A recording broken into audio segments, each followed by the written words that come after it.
বসে কারিগরি শিক্ষার আজকের ক্লাসে সবাইকে স্বাগত জানাচ্ছি। আমি সমীর কুমার দাস, জুনিয়র ইন্সট্রাক্টর, বরিশাল সরকারি টেকনিক্যাল স্কুল ও কলেজ, বরিশাল। প্রথমেই ধন্যবাদ জানাই পরম করুণাময় সৃষ্টিকর্তাকে, যিনি আমাদের সবাইকে সুস্থ শরীরে সুস্থ মনে এই ক্লাসটি উপভোগ করার তৌফিক দান করেছেন। আজকের যে বিষয়টি নিয়ে আমি তোমাদের সাথে কথা বলবো সেটি হচ্ছে দশম শ্রেণীর মেশিন টুল অপারেশন ট্রেড 2 18তম অধ্যায়, অর্থাৎ গ্রাইন্ডিং হুইল নিয়ে। এই হুইলের কথা শুনলেই আমাদের যে জিনিসটা মনে পড়ে সে জিনিসটা আমরা দেখব।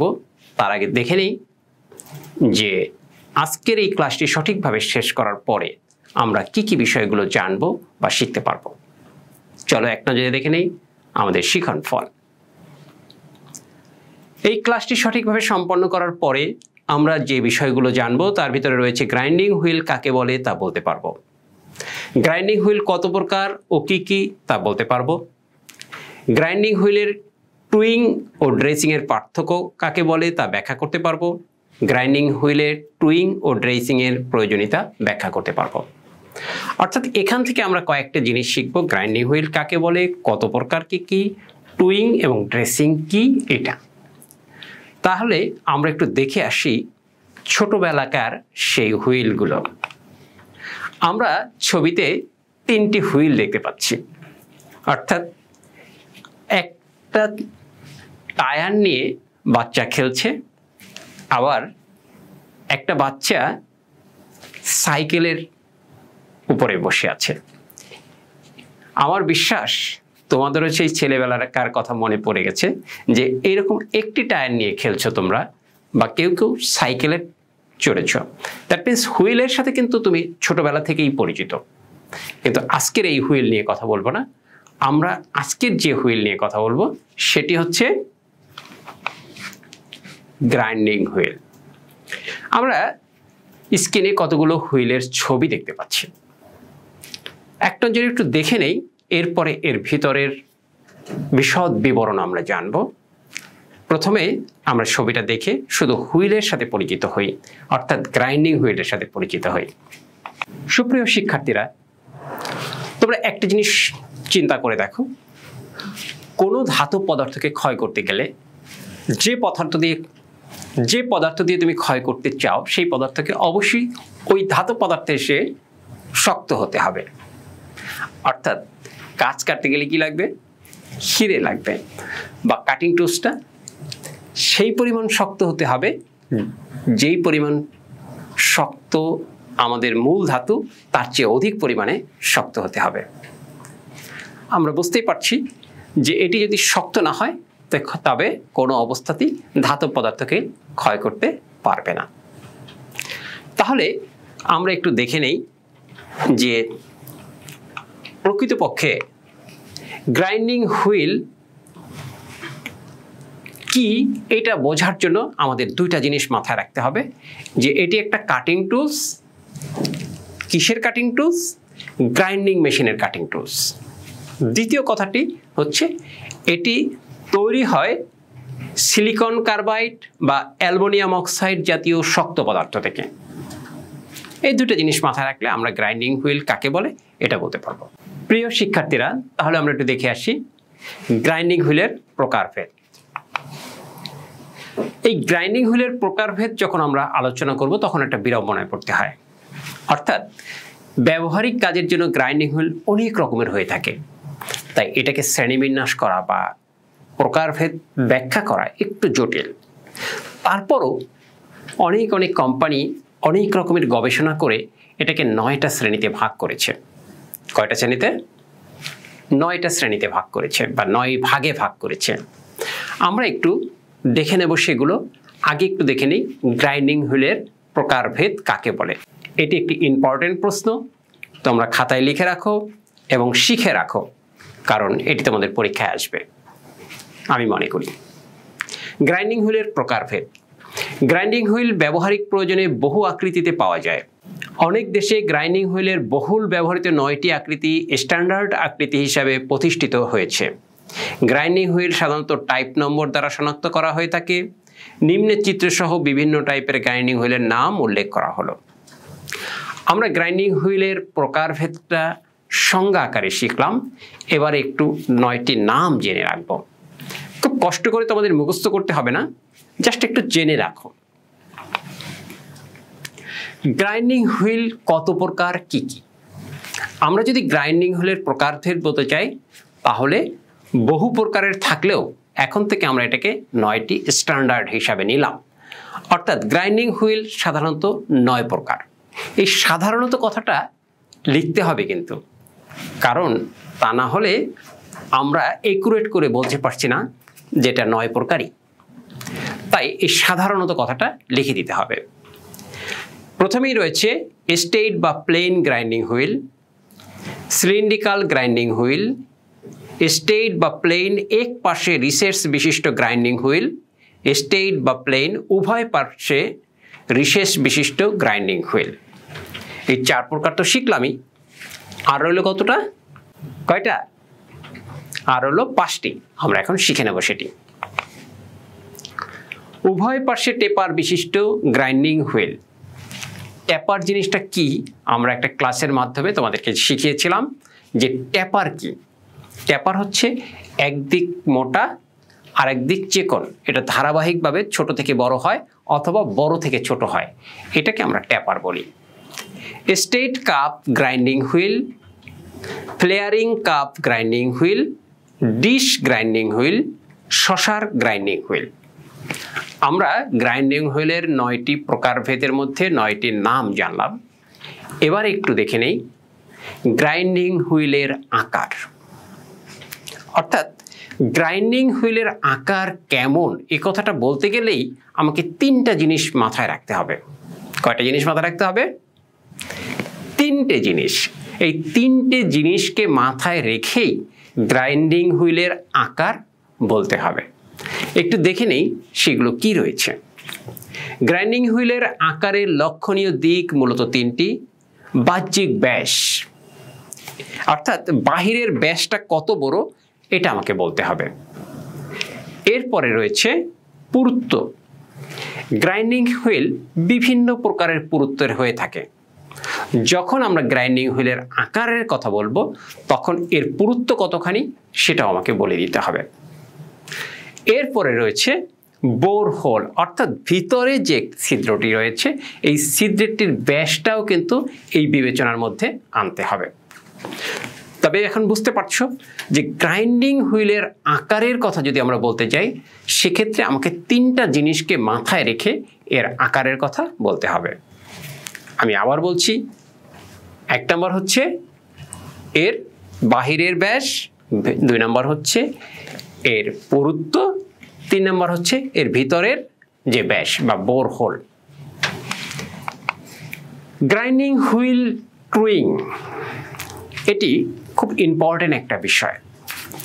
এই গ্রাইন্ডিং হুইলকে ব্যবহার উপযোগী করার জন্য এই ট্রুইং করা হয়, অর্থাৎ এর অ্যালাইনমেন্টটা ঠিক আছে কিনা, এর অ্যালাইনমেন্টটা ঠিক আছে কিনা এটা আমাকে মাথায় রাখতে হবে। গ্রাইন্ডিং হুইল টুইং বলতে হুইলের স্পিন্ডলের সাথে সমকেন্দ্রিক চালিত হওয়ার জন্য হুইলের আকৃতির গঠন করার অপারেশনকে বোঝায়। অর্থাৎ স্পিন্ডলের সাথে সমকেন্দ্রিক করার জন্য এই গ্রাইন্ডিং হুইলটাকে যে অপারেশন করা হয় সেটা হচ্ছে গ্রাইন্ডিং হুইল ট্রুইং। প্রকৃতপক্ষে গ্রাইন্ডিং হুইল ট্রুইং বলতে হুইলের ফেসকে এককেন্দ্রিক এবং পার্শ্বদ্বয়কে সমতল ও সমান্তরাল করার জন্য এর অংশবিশেষকে কেটে বাদ দেওয়ার অপারেশনকে বোঝায়। দ্যাট মিনস গ্রাইন্ডিং হুইল থেকে আমরা ধাতব পদার্থ ক্ষয় করি বা বাদ দিই, অপসারণ করি। দেখো কোনো সময় এই গ্রাইন্ডিং হুইল থেকেও কিছু পদার্থ আমাদের অপসারণ করার প্রয়োজন হয়, অর্থাৎ যখন ট্রুইং করি তখন এখান থেকেও কিছু কেটে সেটে বাদ দিতে হয়। কেন করতে হয় এই ট্রুইংটা? আমাদের স্পিন্ডলের সাথে সমকেন্দ্রিক করার জন্য। কথাটা খুব ছোট্ট মনে রাখলেই চলবে, স্পিন্ডলের সাথে সমকেন্দ্রিক করার জন্য এই কাইটটা সাইডটা বাইটটা যত যেভাবে করা দরকার সেইটাই হচ্ছে ট্রুইং। এরপরে আসি গ্রাইন্ডিং হুইল ড্রেসিং। আমরা গ্রাইন্ডিং হুইল থেকে কাজ করতে করতে একটা একটা সময় আমাদের চিপসগুলো ধাতব পদার্থ গুঁড়া গুঁড়া হয়ে বা ছোট ছোট হয়ে এই গ্রাইন্ডিং হুইলের ফাঁকের ভিতরে ঢুকে যায়। কোথায় ঢুকে যায়? গ্রাইন্ডিং হুইলের যে ক্রিস্টাল বা যে দানাগুলো রয়েছে ওর ফাঁকে ফাঁকে ঢুকে যায়। এখন এই সময় ওই গ্রাইন্ডিং হুইল থেকে আর আমাদের প্রত্যাশিত যে ক্ষয় করার জন্য যে আমরা যে পারফরমেন্স, সেই পারফরমেন্সটা পাই না। তখন ওই গ্রেইনগুলোকে ফাটাতে হয়। গ্রেইনগুলোকে ফাটিয়ে আমরা ওখান থেকে নতুন গ্রেইন বের করে নিয়ে আসি এবং এই যে চিপসগুলো ঢুকে থাকে সেগুলোকে বের করে ফেলি। এই যে প্রক্রিয়ার মাধ্যমে এটা করি সেটা হচ্ছে গ্রাইন্ডিং হুইল ড্রেসিং। একটু সংজ্ঞাকারে দেখি। গ্রাইন্ডিং হুইল ড্রেসিং বলতে ফেসকে ধার দেয়া বা তীক্ষ্ণ করাকে বোঝায়। অর্থাৎ গ্রাইন্ডিং হুইলের যে কাটিং এজগুলো রয়েছে এইগুলোকে ধার দেয়া বা তীক্ষ্ণ করাকে বোঝায়। প্রকৃতপক্ষে গ্রাইন্ডিং হুইল ড্রেসিং বলতে অ্যাব্রাসিভ গ্রেইনের নতুন কাটিং এজ বের করার জন্য হুইলের ভোতা গ্রেইন ফাটিয়ে বা বিচ্ছিন্ন করে গ্রেইনের ফাঁকে ঢুকে থাকা পদার্থকে সরিয়ে দেওয়ার অপারেশনকে বোঝায়। আমরা প্রথমেই বলেছিলাম মূলত আমরা গ্রাইন্ডিং হুইল ড্রেসিং করি এই কারণেই যে আমাদের যে কাজ করার সময় চিপসগুলো যে গ্রাইন্ডিং হুইলের ভিতরে ঢুকে থাকে সেগুলোকে বের করা এবং নতুন গ্রেইন বের করার জন্য। আমরা ইতিমধ্যেই বুঝে গেছি যে আসলে গ্রাইন্ডিং হুইল ড্রেসিংটা কি এবং গ্রাইন্ডিং হুইলের ট্রুইংটা কি। একটা হচ্ছে স্পিন্ডলের সাথে সমকেন্দ্রিক বা অ্যালাইনমেন্ট ঠিক করা, আরেকটা হচ্ছে এই নতুন গ্রেইন বের করে কাটিংটাকে ধার দেয়া, মানে কাটিং টুলসটাকে আরো কর্ম উপযোগী করা। যাই হোক, আমরা এবার এটা দেখি গ্রাইন্ডিং হুইল ট্রুইং ও ড্রেসিং এর প্রয়োজনীয়তা। কেন আমরা ট্রুইং বা ড্রেসিং করব একটু দেখে নেই। গ্রাইন্ডিং হুইলের আকৃতি অসম হয়ে গেলে সুষম করতে ট্রুইং ও ড্রেসিং করা হয়। আকৃতিকে সঠিক করার জন্য যদি অসম হয়ে যায় তাহলে আমরা এটা করি। গ্রাইন্ডিং হুইলের ড্রেসিং এজ স্মুথ করার জন্য ট্রুইং ও ড্রেসিং করা হয়। গ্রাইন্ডিং হুইলের গ্রাইন্ডিং এজকে স্মুথ করার জন্য আমরা এই ট্রুইং এ ড্রেসিং করে থাকি। গ্রাইন্ডিং হুইলের ফেটে যাওয়া গ্রেইনগুলোকে সুষম করতে ড্রেসিং করা হয়। আমরা অনেক সময় বলি যে আমি একটু বাজিয়ে দেখি। এই বাজিয়ে দেখাটা কথাটা আমরা এখানে বাস্তবে দেখব। গ্রাইন্ডিং হুইলের ত্রুটি শনাক্তকরণ। গ্রাইন্ডিং হুইলে কোনো অদৃশ্য ফাটল আছে কিনা তা নির্ণয় করার জন্য হুইলের বিভিন্ন স্থানে হালকা আঘাত দ্বারা বাজিয়ে পরীক্ষা করার পদ্ধতিকে রিং টেস্ট বলে। অর্থাৎ তোমাদেরকে একটা বিষয় একটু অবগত করে রাখতে চাই। একটি বুলেট পিস্তল থেকে যে গতিতে বের হয়, গ্রাইন্ডিং হুইল তার চেয়ে বেশি গতিতে ঘোরে। একটা বুলেটকে ক্ষয় করার জন্য যে পদার্থ ব্যবহার করা হয় সেটা হচ্ছে গ্রাইন্ডিং হুইল। তার মানে ধরে নিতে পারো যে একটি বুলেটের চেয়ে গ্রাইন্ডিং হুইল শক্ত, গতিও বেশি। কোনো কারণে এটা যদি ভেঙে বা ফেটে কারো গায়ে লাগে তাহলে বুঝতেই পারছো কত বড় বিপদ হতে পারে। তাই গ্রাইন্ডিং হুইল ব্যবহারের আগে অবশ্যই সাবধানতা অবলম্বন করতে হয়। তার ভিতরে একটি হচ্ছে গ্রাইন্ডিং হুইলে কোনো ত্রুটি আছে কিনা বা কোনো অদৃশ্য ফাটল আছে কিনা এটি আগে যাচাই করে নিতে হয়। এটি যাচাই করার জন্য সবচেয়ে ভালো পদ্ধতি হচ্ছে ছোট আকৃতির যদি হয় সুতায় ঝুলিয়ে আমরা কোনো সফট হ্যামার বা ম্যালেট হ্যামার, যদি না থাকে আমরা আমাদের স্ক্রু ড্রাইভারের যে অংশটি ধরি, হ্যান্ডেল যেটা রাবার দিয়ে তৈরি, ওরকম একটা রাবারের তৈরি দিয়ে টাক দিলে আমরা শব্দ শুনে আইডেন্টিফাই করতে পারি যে প্রকৃতপক্ষে এখানে কোনো ফাটল বা কোনো ডিফেক্ট আছে কিনা। এটা বাজিয়ে দেখার একটা পদ্ধতি, এটাকে বলা হয় রিং টেস্ট। ছোট গ্রাইন্ডিং এর ক্ষেত্রে হুইলের বোরের মধ্যে পিন বা আঙুল বা সুতা ঝুলিয়ে স্ক্রুড্রাইভারের হ্যান্ডেল বা অন্য কোনো অধাতব হ্যান্ডেল দ্বারা হুইলের কয়েকটি স্থানে আঘাত করতে হয়। আমরা বলেছি যে কিভাবে এটা করতে হয়। গ্রাইন্ডিং হুইলের ত্রুটি শনাক্তকরণ। হুইলকে পরিষ্কার ও শক্ত মেঝেতে উলম্বভাবে স্থাপন করে এক হাতে হালকাভাবে ধরে ছোট ম্যালেট দ্বারা কয়েক স্থানে মৃদু আঘাত করা হয়। অর্থাৎ তোমরা তোমাদের অভিজ্ঞতা দ্বারাই বুঝতে পারবে একটা ভাঙা জিনিসকে বাজালে যে শব্দ হয় আর একটি ভাঙা বা ফাটল নাই, এরকম একটি গ্রাইন্ডিং হুইলকে যদি বাজাই, সেই যে শব্দের ডিফারেন্স, এই শব্দ থেকেই তুমি আইডেন্টিফাই করতে পারবে যে গ্রাইন্ডিং হুইলের ভিতরে কোথাও কোনো ফাটল রয়েছে কিনা। আমরা একটু কয়েক রকমের গ্রাইন্ডিং হুইলের চেহারা দেখে আসি। হ্যাঁ, শুধু চেহারা দেখেই স্থির থাকবো, অন্য কিছু না।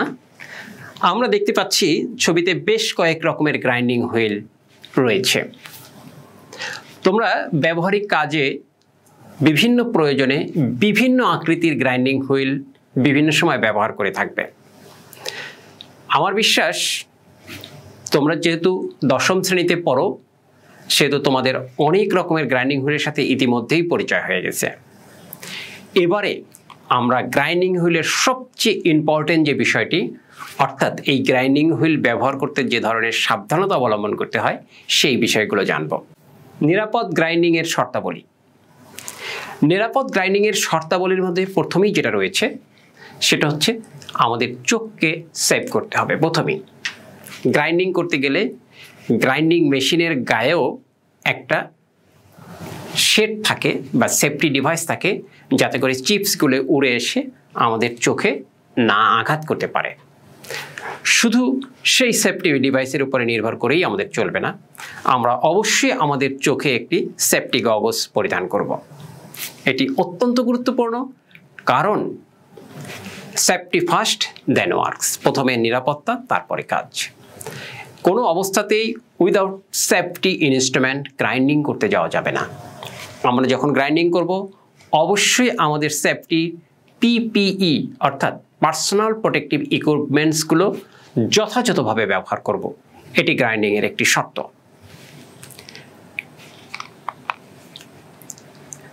এরপরে যে বিষয়টি আসে সেটা হচ্ছে কোনো অবস্থাতেই অসমান গ্রাইন্ডিং হুইল দিয়ে গ্রাইন্ডিং করা যাবে না।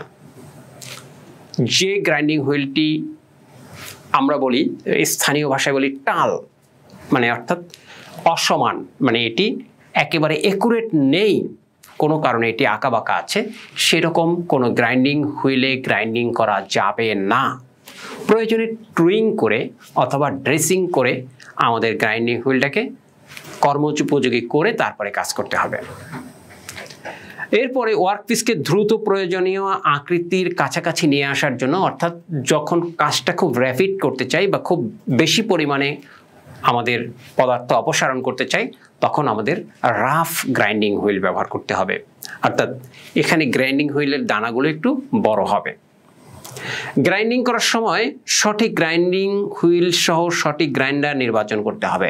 অর্থাৎ যেখানে যে গ্রাইন্ডিং হুইল ব্যবহার করা দরকার সেই গ্রাইন্ডিং হুইল, এবং যেখানে যে গ্রাইন্ডিং মেশিন ব্যবহার করা দরকার সেই মেশিনগুলো যথাযথভাবে ব্যবহার করতে হবে।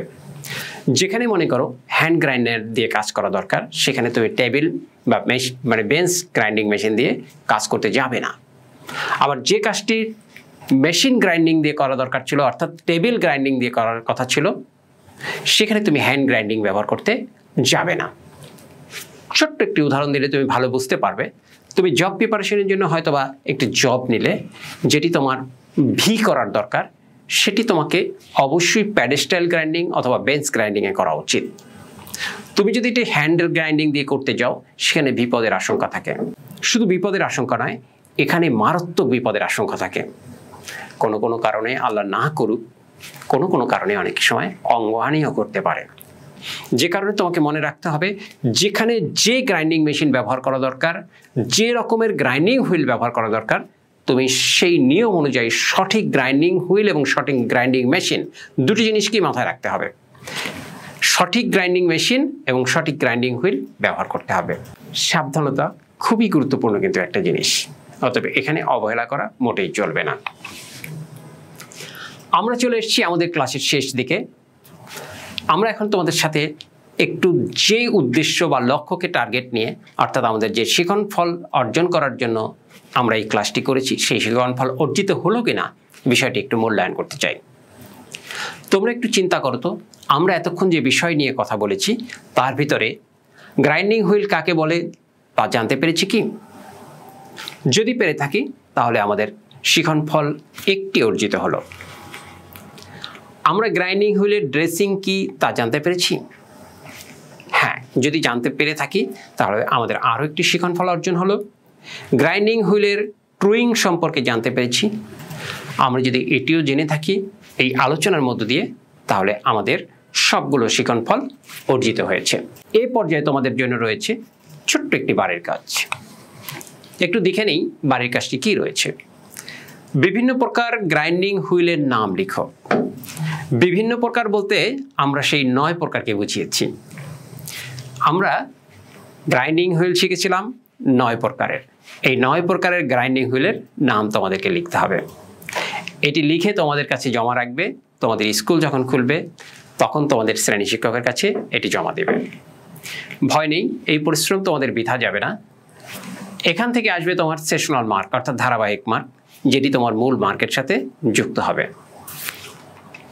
সকলে সুস্থ থাকো, ভালো থাকো, পরম করুণাময় সৃষ্টিকর্তার কাছে এই আবেদন জানিয়ে সবাইকে ধন্যবাদ জানিয়ে শেষ করছি আজকের ক্লাস।